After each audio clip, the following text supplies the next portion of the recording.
There has to be this wilderness period where you're tested for 3 years, 5 years, 10 years, 40, if it took 40.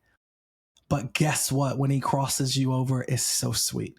And you can handle the weight of the blessing that he's giving you in your life. A lot of people get to that blessing without the wilderness, and we see it crush people daily. Yeah. The blessing becomes a curse. And so I'm thankful. And we could go through story after story, but the point is, there's a lot of moments like that where we had to wrestle, and we're wrestling with flesh, and we're wrestling with the idea of trusting God at that level.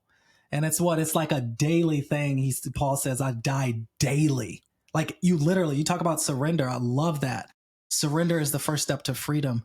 And we've been conditioned that once we raise our hand, say the prayer, however your church does it, we're saved, we're good. No, like that's the intro to a life where daily you're like, I surrender all. Because you can have this world, give me Jesus. If you're not on that daily bread, that's why he fed them to the wilderness daily, except for one day gave them rest. But like, this is a constant reminder that you got to come out and get what I'm giving you. And it's a surrender. It's a moment of like, I can't feed myself in this wilderness. That's why they can't grow a garden in the desert. That's why he's like raining food down on them. But it's a constant reminder, like surrendering to God. And then I'm going to provide everything. If you seek the kingdom first, all things will be added.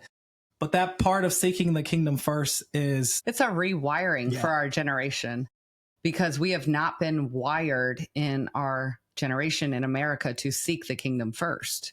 We no longer do that. We have every system and structure, and that is like the type of freedom that the American dream was built on is only the type of freedom that is surrendered to Jesus Christ. Yeah. If you're no longer surrendered to Jesus, and we see this in our culture today, everybody's like, oh, we're free, so we can behave however we want.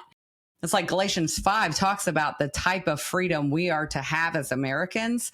But if you're not surrendered to the yoke of Jesus, you are absolutely out under the law. You cannot.